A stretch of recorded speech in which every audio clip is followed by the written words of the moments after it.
Bismillahirrahmanirrahim. Assalamualaikum warahmatullahi wabarakatuh. Saya Sidik Pambudi, NIM 191210005, kelas HPI 4A. Di sini saya akan mengerjakan UAS Qawaid Fiqhiyah. Untuk soal yang pertama yaitu 5 kaidah asasi. Yang pertama yaitu perkara tergantung pada tujuannya. Dalam hadis Nabi dijelaskan sesungguhnya amalan itu tergantung pada niatnya. Kaidah ini menjelaskan bahwa setiap amalan yang dilakukan seseorang akan sangat tergantung pada niatnya. Apakah amalan itu diterima oleh Allah Subhanahu wa taala atau tidak, tergantung pada keikhlasan niat orang yang beramal. Terus yang kedua yaitu keyakinan tidak bisa dihilangkan dengan keraguan. Kaidah kedua ini berasal dari hadis tentang orang-orang yang ragu apakah dia telah buang angin dan tidak dalam sholatnya. Kemudian Rasulullah SAW bersabda yang artinya hendaknya ia tidak meninggalkan atau membatalkan sholatnya sampai ia mendengar suara atau mendapati bau dari kentutnya. Selain itu ada pula hadis dari salah satu sahabat yaitu Abu Sa'id Al-Kufri, di mana Rasulullah SAW bersabda, jika salah seorang kalian ragu-ragu dalam sholatnya dan tidak tahu apakah dia sudah sholat 3 atau 4 rakaat, maka hendaklah dia buang keraguannya dan menetapkan hatinya atas apa yang ia yakini. Terus yang ketiga yaitu kesempitan mendatangkan kemudahan. Kaidah ketiga ini berasal dari firman Allah Subhanahu wa taala, yaitu yang artinya Allah menginginkan kemudahan buat kalian dan tidak menginginkan kesulitan buat kalian. Maksudnya apabila terdapat kesulitan dalam suatu hal, maka akan ada kemudahan atas suatu yang sebelumnya baku.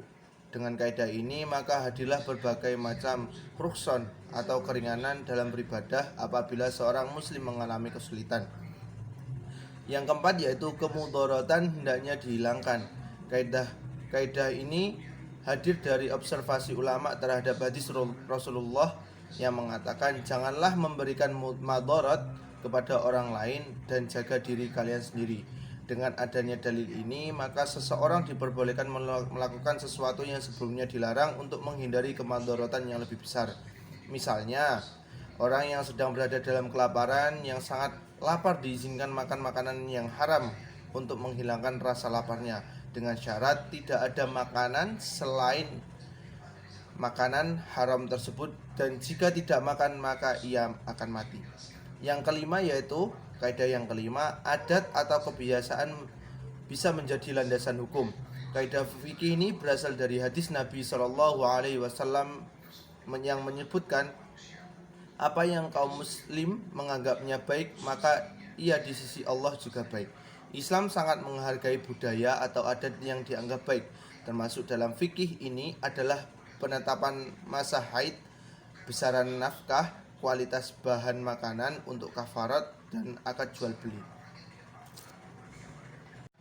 Untuk yang soal nomor 2 mengenai contoh kasus dan analisis kaidah asasi dan KUHP, di sini saya akan mengambil contoh kasus yang ada di Blora tentang pembunuhan warga Ngelandean dituntut pasar berlapis.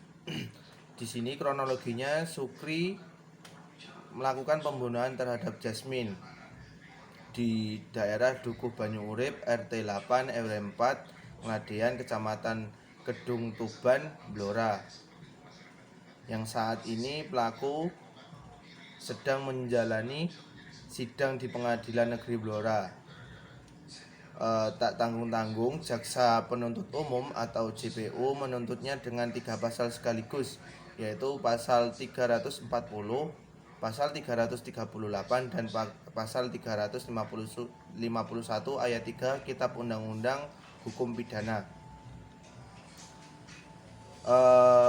Dalam pasal 340 KUHP dijelaskan barang siapa sengaja dan dengan rencana lebih dahulu merampas nyawa orang lain maka diancam karena pembunuhan dengan rencana dengan pidana mati atau pidana seumur hidup atau selama waktu tertentu, paling lama 20 tahun.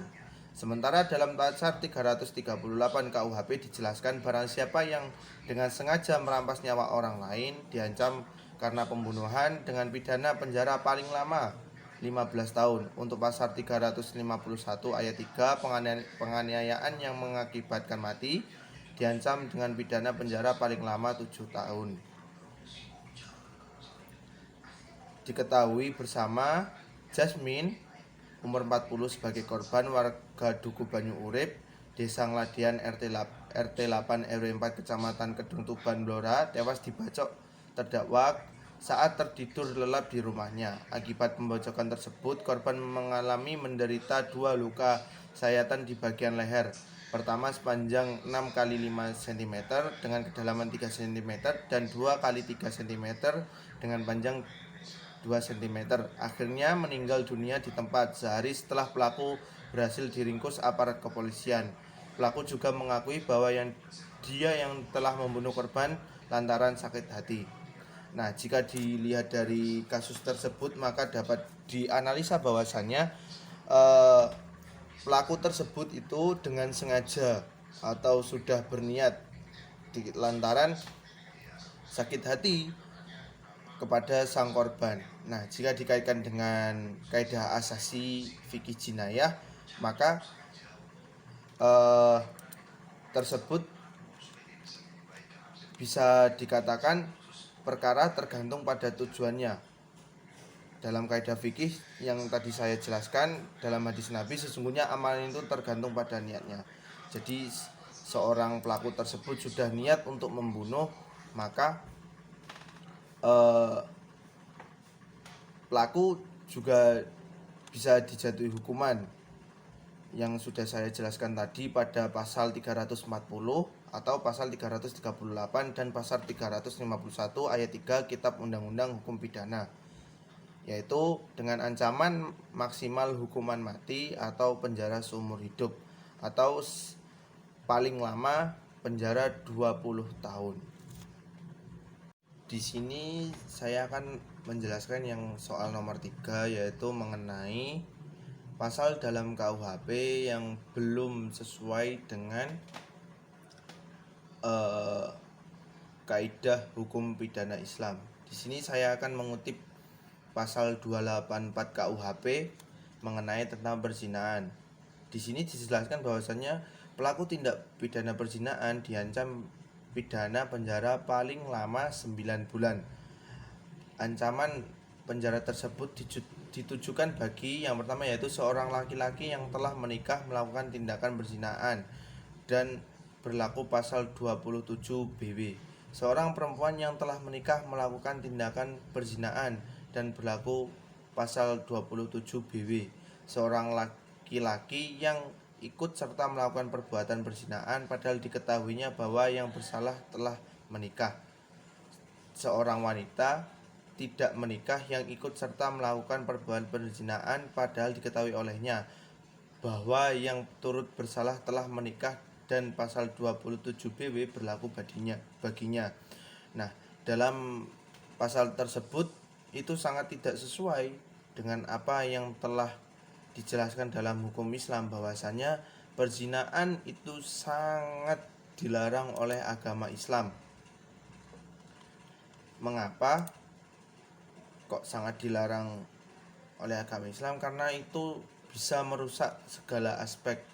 Contohnya merusak keharmonisan rumah tangga dan lain sebagainya. Di dalam Islam telah dijelaskan bahwasannya pelaku perzinahan itu dihukumi rajam atau dilempari dengan batu sampai mati bagi yang sudah menikah, atau 100 kali cambuk untuk orang yang berzina, 80 kali cambuk untuk orang yang menuduh orang lain berzina, dan 40 kali cambuk untuk orang yang minum khamr. Nah, sudah dijelaskan dalam hukum Islam bahwasanya perzinahan itu sangat dilarang, perbuatan yang dilaknat atau sangat tidak diridhoi oleh Allah Subhanahu wa taala. Karena apa? Perzinahan itu juga akan mengakibatkan beberapa penyakit yang lain. Contohnya, jika lakukan secara terus-menerus tanpa ada tali perkawinan, maka akan menimbulkan penyakit HIV dan lain sebagainya. Maka dari itu perbuatan zina itu sangat dilarang oleh Allah Subhanahu wa taala, dan apapun yang bersangkut paut dengan zina itu juga dilarang oleh Allah Subhanahu wa taala. Mungkin itu yang bisa saya jelaskan, yang bisa saya paparkan dalam UAS ini. Apabila ada salahnya, saya mohon maaf. Apabila ada benarnya, itu hanya dari Allah Subhanahu wa taala semata. Nun wal qalami wa ma yasturun. Wassalamualaikum warahmatullahi wabarakatuh.